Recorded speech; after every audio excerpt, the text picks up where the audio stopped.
Europe has gone on the offensive for Ukraine, Macron's deadlocks are squeezing the Kremlin in a steel vice, and Moscow is in shock from a strike of political napalm. The EU is delivering Putin the most powerful financial blow of the entire war, and all the benefits go to Ukraine. Stay tuned. A sensation no one expected. Zaluzhny suddenly returns to Ukraine and immediately tears the information space to shreds. What is the country preparing for, and does this mean that the Iron General is returning to the big game? The Czech Republic has revealed its secret arsenal. An incredible prize will fall into the hands of the Ukrainian armed forces. A new cruise missile, the future nightmare of Russia. The Kremlin already feels a chill down its spine. A global shock. NATO is preparing to level Kaliningrad to the ground. Right now, troops are moving to forward positions. All this and more in our upcoming report. Hotspot. Europe is going on the offensive. Merz and Macron has put the Kremlin in a tight grip. All of Russia's money to Ukraine. The EU's blow is like a sledgehammer, capable of finally crushing the Putin regime. Meanwhile, Brussels and Paris are putting pressure on Trump, demanding that he forget about any compromises with Moscow and fully side with Kyiv. Will Europe succeed in pushing the White House? Stay tuned. Europe continues to fight for Ukraine. Today in Brussels, decisions are being made that seemed impossible just a year ago. The European Union has found a legal loophole that allows it to block Russian assets without the unanimous consent of all member states. The published text. It's a complex legal document that tries to resolve two contradictions: to provide money to Ukraine without direct cost to member states, and to make decisions without the unanimity currently required. The result is complicated, but it might work. Essentially, EU countries are trying to get out of the trap they set for themselves at the start of the full-scale war. All these years, the fate of the frozen Russian assets depended on the mood of one or two countries willing to block any decision. Now, however, Brussels is using a mechanism designed for cases of economic shocks. And Russia's war against Ukraine has been officially recognized as just such a shock. Meanwhile, in European capitals, preparations are underway for a move that could become the biggest financial blow to Russia during the entire time of its current leadership. Bankanovs. The European Commission has proposed allocating 210 billion euros in support to Ukraine by 2027. And a significant portion of these funds is expected to come specifically from frozen Russian assets. 185 billion are held in the Belgian depository Euroclear, with another approximately 25 billion in accounts in other EU countries. Germany will provide 25% of the support, which is the largest share among all countries. This is especially important now, as Belgium, the country where Euroclear is located, has in recent months been slowing down the process, fearing legal consequences for its own financial system. Belgium is more afraid than anyone else that Russia will later try to reclaim these assets through the courts. And in that case, Belgium would need the support of other countries. That's why all the European countries that support Merz's idea are also trying to convince Belgium. I think that in the end, this will succeed. And while the fate of Russian assets is being decided in Brussels, European leaders are fighting on another diplomatic front. The key figures here remain the Chancellor of Germany, the President of France, and the Prime Minister of the United Kingdom. It is they, together with the Ukrainian government, who continue to defend Kyiv's interests before the United States. We all support Ukraine, and we all supported peace and peace negotiations to achieve sustainable, lasting peace. And I believe that a lot is now in our hands. The funding, quality of equipment, and training of the Ukrainian army is the fact that Ukraine resistance in this war, and also the fact that the Russian economy is starting to suffer, especially after our latest sanctions and the US sanctions. And now, as I see it, the main issue is bringing our common positions closer together, Europeans, Ukrainians, and the US, in order to conclude these peace negotiations and restore trust under the best possible conditions for Ukraine, for Europeans, and for our collective security. But let's return to the sanctions and their consequences for Russia. Analysts at The Insider have found that sanctions are literally tearing apart the supply chains for Russian weapons production. The country is unable to fully carry out complex chemical processing. Access to the necessary reagents is closed off. Imports of strategic chemicals have plummeted. This is especially difficult. All of this has hit the production of rocket fuel, a critical sector without which modern weaponry is impossible. Apparently, since the start of the full-scale war, there has been a recorded decrease in weapons production in Russia in the month of September. Now, the problems that were talked about 6 months ago are already hitting Russia's military-industrial complex. But the effect of the sanctions could be even stronger. For example, the GUR is calling for restrictions to be imposed on the entire production chain.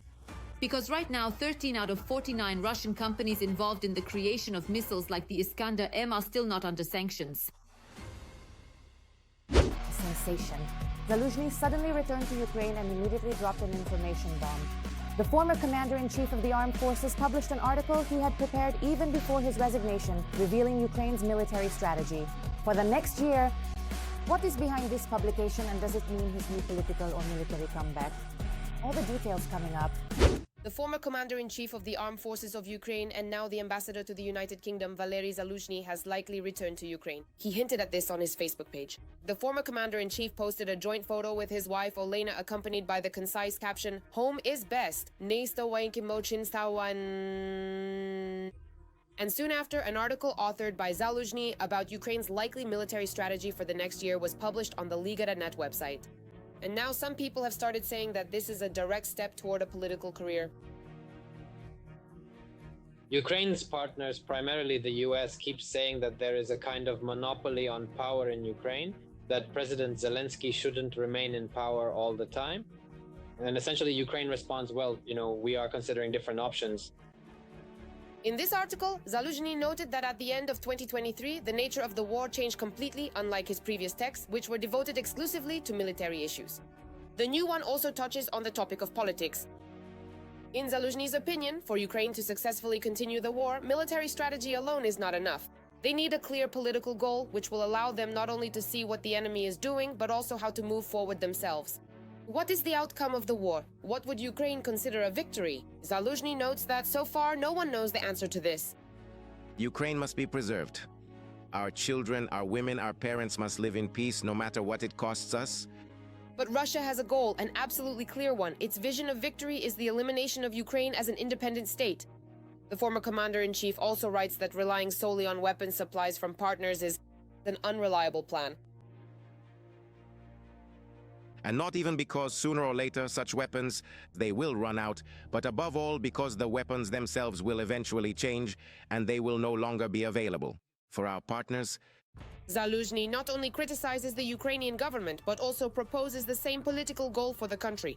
In his opinion, victory for Ukraine should be the collapse of the Russian Empire, which poses an existential threat to Ukraine as an independent state. And he suggested that defeat should be considered the complete occupation of Ukraine due to its own collapse because everything else is simply a continuation of the war. Undoubtedly, there is a connection with the military, that is, with forceful support. There is a sense that this support is present. With Valery Zaluzhny, he insists that the only way to truly secure Ukraine is by joining NATO, deploying nuclear weapons, or stationing allied military contingents. But Zaluzhny admits that these wishes are unrealistic, which means the war will continue in one form or another. This raises the question of whether Zaluzhny is planning a political career, since this is being discussed more and more often. For example, this was commented on by diplomat and former Ukrainian ambassador to Belarus, Roman Bezsmertny. the first and most important thing I want to note is that Valery Zaluzhny, as an extraordinary and plenipotentiary ambassador, has already gone beyond the scope of the Ministry of Defense and the General Staff. In the current situation, I would insist that a new coalition is needed. It should propose a government. And in fact, his approach is sufficient for him to lead this government, given his understanding of this genesis and development. We cannot waste this resource by having him sit in London and just continue writing articles. Moreover, in regular public opinion polls about potential presidential candidates, Zaluzhny always holds leading positions. Undoubtedly, Valery Fedorovich has a positive image, but still, he lacks experience in managing the civilian, as opposed to the military sphere. And this could create difficulties. But at this stage, I am not ready to assert that this model of power transition from President Zelensky, I am not yet ready to call him President Zaluzhny. It is being considered as the main option, as one of the more than possible scenarios. But while Ukraine was discussing Zaluzhny's possible future, he had already returned to London. And there, he met President Zelensky at the airplane ramp. Zelensky understands them too. And Zelensky will also try, let's say, to maintain a good relationship with Zaluzhny. He might even make him an offer, yes, to integrate him into the system of power in which President Zelensky is the head, It all comes down to one thing, experts note. Even if Zaluzhny does have political ambitions, it's too early to talk about that for now. After all, for now, it's all just speculation. The Czech Republic has rolled out its mega missile. This weapon is already being prepared to strike at the very heart of Russia. The new cruise missile will become a trump card in the hands of the Ukrainian armed forces. What can this deadly Western wonder weapon do? How far can it fly? And why is Moscow already in a panic? All the details in our report. A new missile for strikes against the Russian army and the occupiers' military infrastructure. The Czech Republic has unveiled its ultra-modern Narwhal cruise missile, which will be delivered to Ukraine for attacks on the occupiers. The missile, equipped with a jet engine, was developed by the company LPP for the Czech arms industry. This is a new milestone? In recent years, the company LPP has focused on developing unmanned aerial vehicles equipped with optical navigation, which allows them to operate even under GPS signal jamming.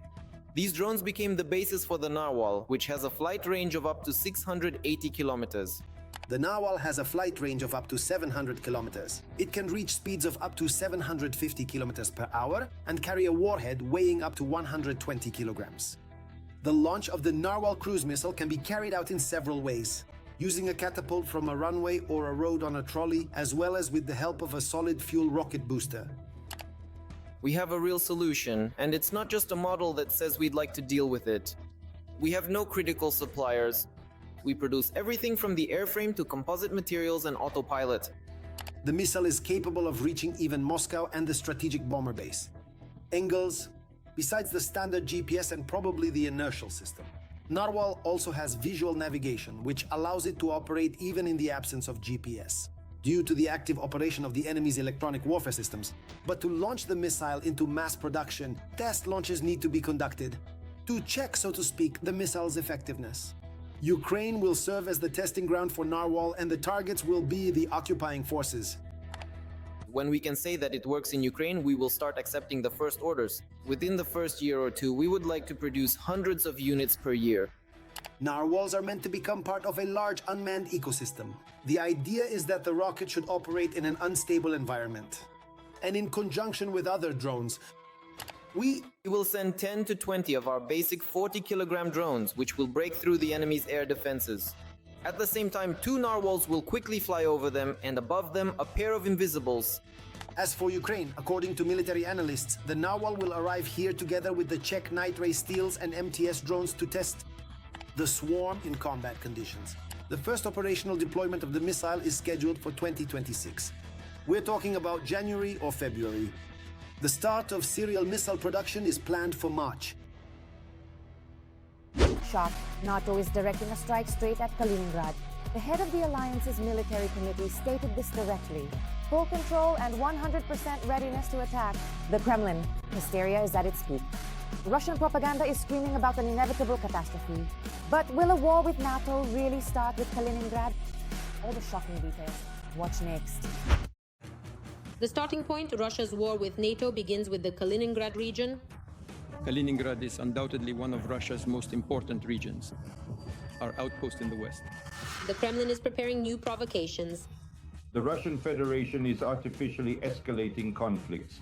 In the alliance, they have declared their readiness to strike Kaliningrad.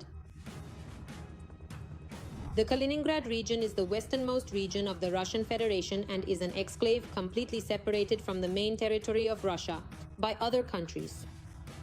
The Russians have effectively turned the Kaliningrad region into a military base.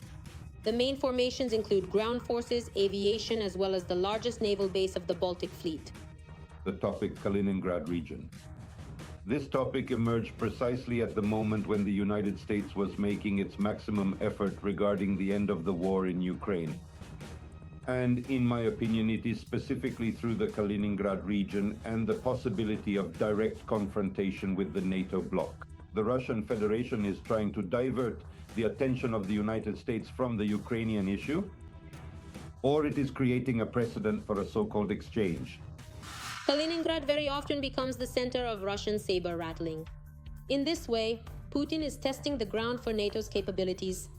For example, during the joint Zapad 2025 exercises with Belarus, the military practiced combat operations on the territory of the Kaliningrad region, after which the Kremlin deployed Iskander missiles there, posing a threat to 6 alliance countries. Provocations specifically from the territory of the Kaliningrad region. This includes jamming GPS signals. Both maritime and aviation components are involved. This also includes, accordingly, the redeployment within the Kaliningrad region of the same Iskander missiles, S-400 anti-aircraft missile systems, and other active defense strike assets of the occupying country's army. In other words, the Kaliningrad region is currently being militarized. At the same time, Russian propaganda continues its campaign of spreading disinformation about NATO countries allegedly preparing to attack Russia. This concerns possible sanctions from EU countries, including at the moment a blockade of the Russian exclave, the Kaliningrad region. And the Russian Federation declares that such a decision by EU countries would set a precedent for the possible use of military force at that moment. The lifting of this blockade. The Russian Federation makes it clear that, accordingly, the possibility of the EU imposing economic sanctions during the blockade of the Russian exclave will be perceived by the Russian Federation as the creation of a casus belli, that is, the use of military force by the Russian Federation. Back in July, NATO allies announced that they had developed a plan to neutralize the Kaliningrad region. This plan is intended to counter threats from Russia and ensure global deterrence. NATO countries are carrying out preventive measures to strengthen the defense capabilities of these countries and, accordingly, to reduce the possibility of a direct invasion of Polish and Lithuanian territory. This includes the redeployment of additional military contingents, the conduct of joint exercises involving land, sea, and air components, and accordingly, the development of plans for the possible blockade of the Kaliningrad region. Russia is interested in there being disagreements within the alliance. It needs division and the undermining of unity in order to create a serious crisis within NATO. But it's unlikely that this will succeed. Russia is burning like a match. Ukrainian drones are breaking through the defenses ever deeper, turning Kremlin facilities into blazing ruins. Then at the front, the unbelievable is happening. The Ukrainian armed forces are accomplishing things that just yesterday seemed impossible. The battle for Perovsk is turning into a hellish meat grinder, but Ukrainian forces continue to hold back the enemy. All the sensational details from the front line are in the new military review. A nighttime drone raid in Cheboksary? According to Russian reports, the local thermal power plant was damaged. Another piece of good news from the Ukrainian defenders. On December 5th, SBU drones struck a liquefied gas terminal in the Russian port of Temryuk. As a result of the attack, more than 20 out of 30 available storage tanks burned down. In addition, railroad tank cars were destroyed. Life is anything but boring for the residents of Kursk region. People whose homes were destroyed and looted by Putin's army took to the streets in protest over the cancellation of payments that compensated displaced persons for rental housing. Fighters of Free Ichkeria, who are fighting on the side of Ukraine, have challenged Ramzan Kadyrov to a meeting.